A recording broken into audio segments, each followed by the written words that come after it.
Topic का नाम है बेटा some special integral, class 12 chapter 7। This is exercise 7.4। ये 7.4 के 6 फॉर्मूले, इनको याद करने का तरीका देखो। आपको याद है tan इनवर्स का डिफरेंशिएशन क्या होता था? tan इनवर्स का डिफरेंशिएशन क्या होता है? 1/1 plus x square. tan inverse का डिफरेंशिएशन क्या होता है? 1/1 प्लस एक्स स्क्वायर। तो 1/1 प्लस एक्स स्क्वायर का इंटीग्रेशन tan इनवर्स होगा। इसका इंटीग्रेशन क्या होगा? tan inverse. अगर यहाँ पे a लगा दो तो इधर भी a लग जाता है, तो 1/a² प्लस एक्स स्क्वायर का इंटीग्रेशन करोगे तो वो आता है 1/a tan inverse x by. मतलब इसका डिफरेंशिएशन ये है तो इसका इंटीग्रेशन ये होगा, समझ रहे हो? तो 1/x² प्लस a² का इंटीग्रेशन क्या होगा? 1/a tan inverse x by. कहने का मतलब अगर आप इसका डिफरेंशिएशन करोगे तो यही आ जाएगा। अच्छा अब बताओ साइन इनवर्स का डिफरेंशिएशन क्या होता था? साइन इनवर्स का डिफरेंशिएशन क्या होता है? 1/√1 माइनस एक्स स्क्वायर, यही होता है। तो यानी इसका इंटीग्रेशन साइन इनवर्स। अगर आपसे कोई बोलेगी जी 1/√1 माइनस एक्स स्क्वायर का इंटीग्रेशन क्या होगा, तो साइन इनवर्स। तो ये 1 की जगह अगर आप a लगा दो तो यहां भी a लगा देना। तो आप देखो लास्ट फॉर्मूला यही है, 1/a² माइनस एक्स स्क्वायर का इंटीग्रेशन रूट वाला क्या होगा? Sine inverse x/a। याद हो गया? tan इनवर्स का डिफरेंशिएशन ये होता है, तो इसका इंटीग्रेशन tan इनवर्स।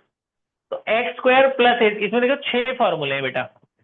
6 में 3 फॉर्मूले बिना रूट वाले और 3 फॉर्मूले में रूट लगे हुए। ये स्पेशल इंटीग्रल तब लगने हैं जब x की पावर 2 है। ये सब x की पावर 2 वाले ही हैं। आप देखो तो x² प्लस a² का क्या फॉर्मूला है? tan इनवर्स, क्योंकि इसका डिफरेंशिएशन ये है। और 1/√a² माइनस एक्स स्क्वायर का क्या फॉर्मूला है? Sine inverse x by. याद हो गया ये याद कर ले। अच्छा बाकी दोनों याद करने का तरीका बहुत आसान, सेकंड और थर्ड याद करने का तरीका देखो। ये x² माइनस a² है और ये a² माइनस एक्स स्क्वायर है, और ऑलमोस्ट सेम ही दोनों। याद करो, अभी देखो मेरे साथ याद करो। 1/2a log दोनों में आ रहा है, 1/2a log दोनों में, याद हो गया? 1/2a log। फिर इनके फैक्टर्स a² माइनस b² अगर आप बोलते हो तो a² माइनस b² के 2 फैक्टर होते हैं। कौन कौन से? a माइनस b और a प्लस b। तो याद करने का तरीका 1/2a log, माइनस वाला फैक्टर ऊपर, प्लस वाला फैक्टर नीचे। इसके 2 फैक्टर होंगे ना, x माइनस एक्स प्लस ए। माइनस वाला ऊपर, प्लस वाला नीचे। और दूसरे वाले में प्लस वाला ऊपर, माइनस वाला नीचे। इसके भी 2 फैक्टर बनेंगे ना, एक a माइनस एक्स, एक प्लस एक्स। तो a प्लस एक्स ऊपर, a माइनस एक्स नीचे। तो इनको याद करने का तरीका क्या है?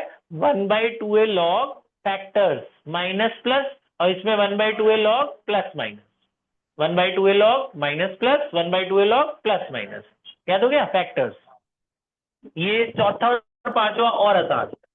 रूट वाले जो है, रूट में x² होगा दोनों में स्टार्टिंग में। इनको याद करने का तरीका है log x plus same question. देखो अगला भी वही है, log x plus same question, log x plus question, log x plus question. Same है ना? log x प्लस सेम, यही log x प्लस सेम जो डिनोमिनेटर में।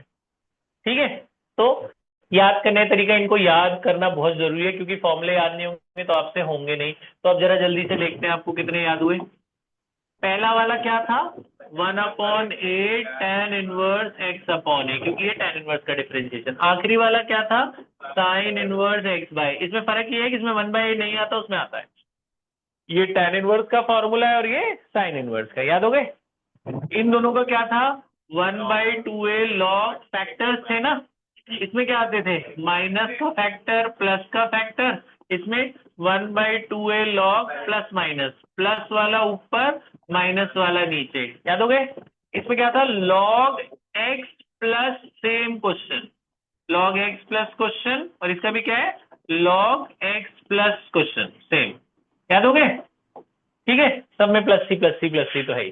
तो बेटा ये है फॉर्मूले जो आपको याद करने हैं। अब आ जाते हैं बेसिक्स पर।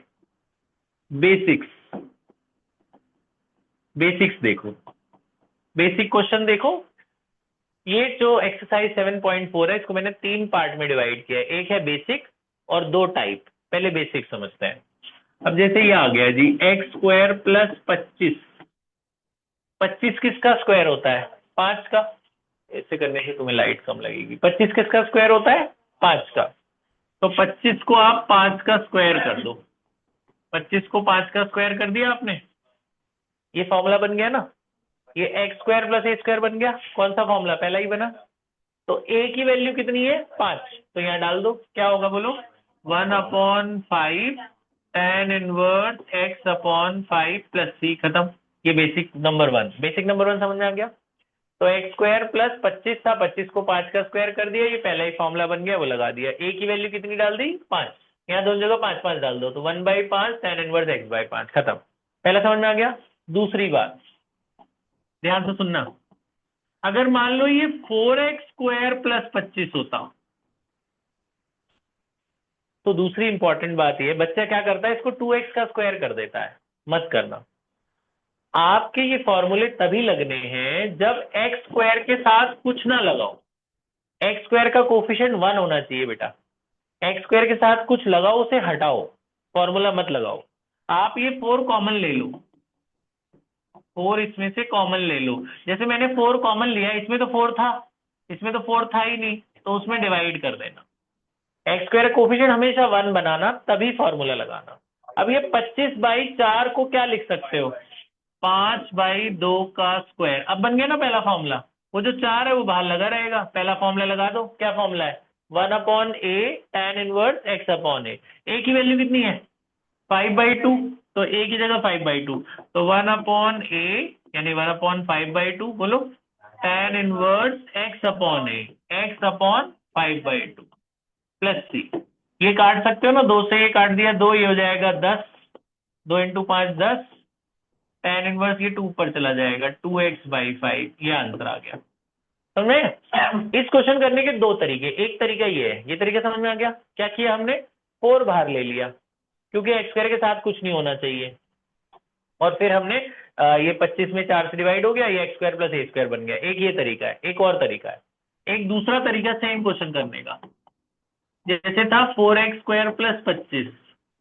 अगर आप इसे 2x का स्क्वायर लिखते हो लिख दो, इसको 5 का स्क्वायर लिखते हो लिख दो, लेकिन फॉर्मूला नहीं लगा सकते अभी आप इसे सिंगल वेरिएबल, इस 2x को t ले लो। दूसरा तरीका है, 2x को t ले लो, 2x का डिफरेंशिएशन करो, क्या होगा 2, t का क्या होगा dt/dx, dx की वैल्यू कितनी आई dt/2, dx ऊपर गया 2 नीचे चला आया। अब ये वैल्यू वहां डाल दो, आपने 2x को क्या माना था t, और ये हो गया 5 का स्क्वायर, dx की वैल्यू कितनी आई है dt/2 आई है ना, तो /2 बाहर ले जाओ।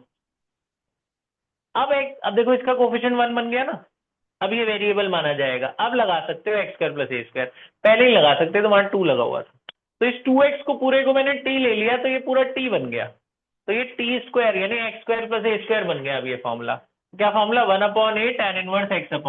तो लगाओ, ये a है ना, तो 1/a है ना, a की वैल्यू 5 डाल देंगे, 1/5 tan इनवर्स x की जगह t आ गया बेटा, t/5 प्लस c, तो ये 5 2 10 हो गया, और t की वैल्यू डाल दो, t की वैल्यू क्या है 2x प्लस c, तो आंसर दोनों से सेम आया।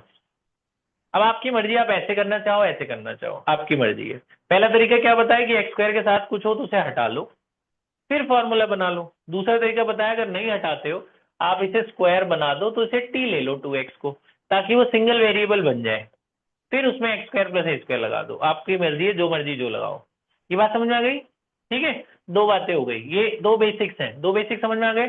तीसरा बेसिक सुनो, थर्ड, मान लो ये ऐसा होता एक्स स्क्वायर प्लस 3, तब क्या करते, ये तो एक्स का स्क्वायर है, ये तो किसी का स्क्वायर नहीं बनता, बना सकते हैं ना 3 को स्क्वायर। 3 को कैसे स्क्वायर बनाएंगे, √3 का स्क्वायर, 3 किसका स्क्वायर होगा √3 का। पहला ही फॉर्मूला बना, क्या फॉर्मूला था पहला, 1/a tan inverse x/a, 1/a tan inverse x/a plus c, a की जगह √3 डाल देंगे ना। बात समझ में आई? 3 बातें हो गई बेसिक। चौथा बेसिक, ध्यान से देखना, ये 3x स्क्वायर अपॉन x⁻6 + 1। अब ये तो 6 पावर आ गई। फॉर्मूले कितनी पावर के लिए है, 2 के लिए पावर। फॉर्मूले किसके लिए है, 2 के लिए। तो नीचे ये 6 8 ये सब नहीं होनी चाहिए, इसको 2 बनाओ। तो 6 को क्या लिख सकते हो, 6 को स्क्वायर बना सकते हैं। 6 को क्या लिख सकते हैं, x³ का स्क्वायर, तो फॉर्मूला तभी लगेगा जब ऊपर 1 हो, ये सब नहीं होना चाहिए एक्स वैक्स ऊपर। फॉर्मूला तभी लग रहा है ना 1 अपॉन समथिंग हो फॉर्मूले में, एक्स स्क्वायर। तो इसको टी ले लो, देखो टी वाली बात हर जगह लगनी है। एक्स क्यूब का डिफरेंशिएशन ये नहीं आ रहा, आ रहा है ना? एक्स क्यूब का डिफरेंशिएशन में क्या आता है? 3x² आ रहा है ना ऊपर, तो इसे टी लेने से कट रहा है, तो इसलिए इसे टी ले लो। तो एक्स क्यूब का हो गया जी 3x², टी का क्या हुआ dt बाई dx, dx यहाँ ले आओ, तो ये सारा dt बन गया ना। इस पूरे को एक साथ dt लिख दूं, ऊपर 3x² dx² को ऊपर एक साथ dt लिख दो। वन अपॉन, इसको हमने टी माना था ना, तो क्या बना t² + 1। अब आ गई ना पावर 2, और ऊपर का वो 3x² भी हट गया। अब बना सकते हैं फॉर्मूला, 1 को किसका स्क्वायर लिख सकते हो? 1 का। अब बन गया, क्या फॉर्मूला है? 1/a tan inverse x upon a, x की जगह t है ना, फिर लास्ट में t की वैल्यू डाल देना। आ रही बात समझ में? 4 बेसिक हो गए, चारों समझ में आ गए। पावर 2 होगी तो ही लगेगा, पावर ऐसे 6 वगैरह होगी तो नहीं लगेगा। उसको आप स्क्वायर बनाना, अंदर वाले को t मानना, ऊपर वाला हट रहा है तो हटाना, नहीं हट रहा है तो फॉर्मूला नहीं लगेगा, फिर और मेथड लगाएंगे। अभी तो हट गया हमारा, तो ये पावर 2 में आ गया तो फॉर्मूला लगा दिया। 4 बातें हो गई। पांचवी बात ध्यान से सुनना। पांचवी बात अगर मान लो ये है जी sin x upon √ cos² x - 4। अब cos x का डिफरेंशिएशन क्या होता है? sin x, तो इसे t ले लो, ये कट जाएगा। t वाली बात दिमाग में होनी चाहिए। cos x का डिफरेंशिएशन क्या होता है? sin x, तो cos x को t ले लो। cos x का डिफरेंशिएशन करेंगे तो क्या होगा? -sin x, t का होगा dt बाई dx, तो dx की वैल्यू कितनी आएगी? dt बाई -sin x, ये यहाँ डाल दो, तो ये ऐसे ही रहा। आपने cos x को क्या माना था? t माना था, और dx की वैल्यू कितनी डालेंगे? dt upon -sin x, sin x cut जाएगा, माइनस बाहर चला जाएगा, कांस्टेंट है। आ गया ना पावर 2 में, साइन कॉस हट जाए। 4 किसका स्क्वायर होता है? 2 का। बन गया फॉर्मूला, आ गया ना 1/x² - a² वाला, रूट वाला। कौन सा फॉर्मूला बना? ये 1/x² - a², ये वाला बना ना, log x प्लस क्वेश्चन लगा देंगे। ये बना ना 1/x² - a², क्या फॉर्मूला था? log x plus question, x की जगह कौन है यहाँ? t, तो log t plus question plus c, last में t की वैल्यू डाल देना। बात समझ में आ रही है? ठीक है। अच्छा अगर मान लो ऐसा होता, आखिरी बेसिक, छठा लास्ट, मान लो ऐसा होता बेटा, x + 1 का स्क्वायर -9, तो ये सारा x माना जाएगा। ये सारा क्या माना जाएगा? x। और 9 किसका स्क्वायर होता है? 3 का, ये a माना जाएगा। तो x² - a² बन सर गया ना। देख नहीं रहा। x दिख नहीं रहा, इधर वाला नहीं दिख रहा, चलो इधर लिख देता हूं। यहाँ देखो, अगर ऐसा होता, ये x + 1 का स्क्वायर -9 है, x + 1 का स्क्वायर -9, तो मैंने क्या बोला? 9 किसका स्क्वायर करना? 3 का। अब ये सारा x माना जाएगा, ये x² - a²। कौन सा फॉर्मूला बना? ये वाला 1/x² - a², क्या फॉर्मूला होता है? 1/2a log x - a upon x + a, है ना? तो लगा दो, बोलो 1/2a, a की वैल्यू कितनी है? 3, log x - a upon x + a, बोलो क्या होगा? ये सारा x है और ये a है, x की जगह क्या डालेंगे? ये पूरा x - a upon x + a आया। ठीक है, बस सॉल्व कर लो। नीचे ये कितना हो गया? 6 log x, 3 में से 1 गया 2, और 3 और 1 4 + c, ये आंसर आ गया। बात समझ में आई? अब आप इसमें से कुछ भी नोट मत करो, एक भी एक्शन नोट मत करो, सीधा 7.4 पर जाओ, और 1 से लेकर 8 तक कर लोगे आप, 7वां छोड़ देना। 1 से 8 कर लो, पॉज कर दे बेटा थोड़ी देर के लिए।